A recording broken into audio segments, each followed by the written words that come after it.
নিজের ভিডিওর জন্য কোন থাম্বনেলটা সঠিক ইউজ করুন টেস্ট অ্যান্ড কম্পেয়ার ফিচার।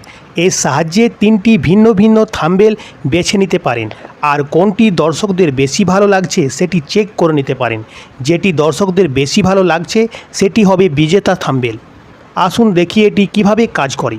ক্রিয়েটাররা নতুন ভিডিও পাবলিক করার সময় বা আগেই আপলোড আছে এমন ভিডিওতে ওয়াইটি স্টুডিও গিয়ে test and compare feature use করতে পারেন। আর টেস্ট অ্যান্ড কম্পেয়ার ফিচার কিভাবে ইউজ করবেন আপনি সেটা আমি এই ভিডিওর মাধ্যমে আপনাদের দেখিয়ে দেব। চলুন ভিডিও শুরু করা যাক। প্রথমে আমরা ক্রোম ব্রাউজারটি ওপেন করে নেব। এখানে সার্চ বারে লিখব STUDIO স্টুডিও লেখার পর দেখুন নিচে চলে এসছে সামনেই ইউটিউব ক্রিয়েটার স্টুডিও। এখানে ক্লিক করুন। দেখুন আমরা এখানে চ্যানেল পেজে চলে এসেছি। চ্যানেল পেজটা আমরা জুম করে নেব। জুম করা হয়েছে। সাইডে দেখুন অনেকগুলো অপশান আছে। এখানে দেখুন 2 নম্বর অপশনে আমরা ক্লিক করব, যেটা কন্টেন্ট অপশান আছে সেটার ওপর ক্লিক করুন। দেখুন অনেকগুলো এখানে ভিডিও চলে এসছে। আপনি যে ভিডিওতে 3টি থাম্বনেল টেস্ট করতে চান সেই ভিডিওটির ওপর আপনি এখানে ক্লিক করবেন। ভিডিওটার ওপর ক্লিক করেছেন, দেখুন এখানে নিচে দেওয়া আছে থাম্বনেল, সেটার ওপর ক্লিক করুন। থাম্বনেলের সাইডে ওপরে কোণাতে দেখুন 3 ডট দেওয়া আছে, সেখানে ক্লিক করুন। এখানে সব থেকে নিচে দেখুন লেখা আছে পরীক্ষা ও তুলনা করুন, সেখানে নিচের অপশানটার ওপর ক্লিক করুন। এইভাবে ইন্টারফেস একটা চলে এলো। দেখুন এখানে একটা থাম্বনেল আগের থেকে আপলোড করা আছে, দুটো ফাঁকা জায়গা আছে, প্লাস চিহ্ন দেওয়া আছে। একটা প্রথমে আমরা প্লাস চিহ্নর ওপর ক্লিক করব। এখানে দেখুন ব্রাউজার ওপর ক্লিক করুন। 3টে থাম্বনেল দেওয়ার আগে আপনারা 3টে থাম্বনেল বানিয়ে নেবেন আগের থেকেই, তবে আপনারা থাম্বনেল এখানে আপলোড করতে পারেন।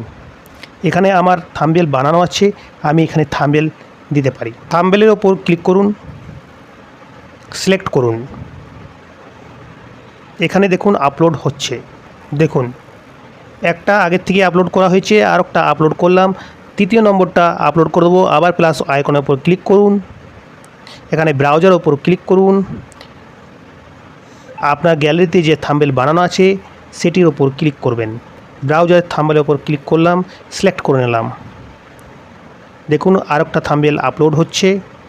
এখানে 3টি থাম্বনেল আপলোড করে নেবেন, তারপরে ডান এই ক্লিক করে নেবেন।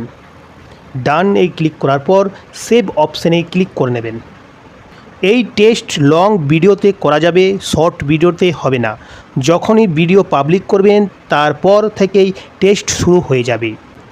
আসুন দেখি টেস্টিং কিভাবে কাজ করে। ইউটিউব আপনার বেছে নেওয়া থাম্বনেল আপনার দর্শকের মধ্যে সমান সংখ্যকভাবে ভাগ করে দেখাবে। ভিডিওটির ডিটেলস পেজে গিয়ে টেস্ট এর স্ট্যাটাস কখনও দেখতে পারেন। এর জন্য আপনি প্রথমে থাম্বনেলের ওপর ক্লিক করুন, 3 ডটের ওপর ক্লিক করুন, পরীক্ষা রিপোর্ট দেখুন, সেখানে ক্লিক করুন। দেখুন এখানে 3টে থাম্বনেল দেওয়া হয়েছে, এখানে টেস্টিং চালু আছে। এখানে জানা যাবে টেস্ট সম্পূর্ণ হতে কত সময় লাগবে আর থাম্বনেল কেমন র্যাঙ্ক করছে। আপনি কখনও টেস্ট স্টপ করে আপনার ফেভারিট থাম্বনেলটি অ্যাড করে নিতে পারেন। এখান থেকে আপনি থামতে পারেন, বন্ধ করতে পারেন, বাতিলও করতে পারেন, থাম্বনেল বন্ধ করতে পারেন আর একটা থাম্বনেল অ্যাড করে নিতে পারেন। টেস্টিং পুরো হতে আপনার 12 থেকে 14 দিন বা ওর থেকেও বেশি দিন লাগতে পারে। তাহলে বন্ধুরা এখান থেকে আমরা জানতে পারলাম যে একটি ভিডিওতে 3টি থাম্বনেল কিভাবে অ্যাড করব। মানে একটা ভিডিওতে 3টি থাম্বনেল থাকবে না, কিন্তু এখানে টেস্ট করা হচ্ছে যে 3টি থাম্বনেলের মধ্যে যে থাম্বনেলটা দর্শক পছন্দ করছে সেই থাম্বনেলটা আপনার অ্যাড করে নিতে হবে। যদি কোনো একটা 3টে থাম্বনেলের মধ্যে যদি একটা থাম্বনেল বেশি র্যাঙ্ক করছে সেটি দেওয়া উচিত। সেটা দিলে আপনার ভিউ বাড়বে, ভিউয়ের সঙ্গে সঙ্গে সাবস্ক্রাইবারও বাড়বে, এবং সাবস্ক্রাইবার বাড়লে আপনার চ্যানেল র্যাঙ্ক করবে, গ্রোথ পাবে।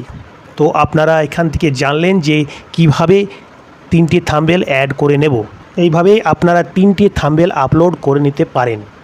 তাহলে বন্ধুরা ভিডিওটি যদি ভালো লেগে থাকে ভিডিওতে লাইক এবং চ্যানেলটি সাবস্ক্রাইব অবশ্যই করে নেবেন। আবার দেখা হবে নেক্সট ভিডিওতে।